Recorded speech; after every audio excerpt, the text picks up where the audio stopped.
Once a king called 3 of his most important ministers and gave each one of them a bag.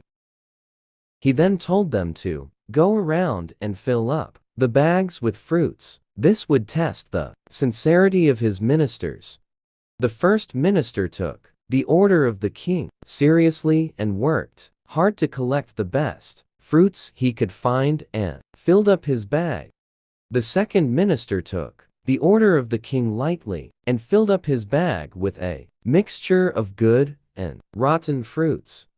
The third minister did the totally opposite of both ministers. He filled up the bag with just dry leaves and dirt.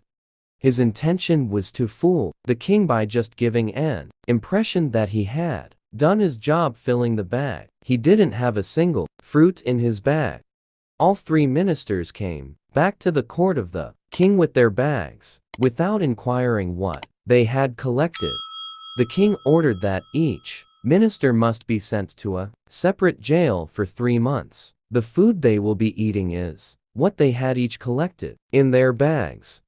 The first minister was happy, as he had plenty of good, quality food to live on. He wasn't worried at all. The second minister was worried, as his half of his food was rotten and wouldn't last him for the entire duration of his imprisonment. The third minister was terrified, as he had no food at all. He was neglectful and lazy in carrying out the command of the king.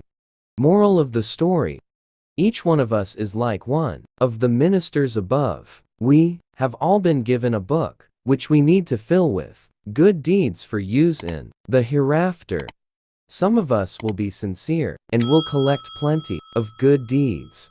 Others will live like the remaining 2 ministers, who will have a mixture of good and bad deeds, while some will totally neglect their duty and waste their life by committing sins day and night. On the day of judgment, we will be responsible for what we have done. Let's be like the first minister, who took things seriously and had nothing to worry about in the end.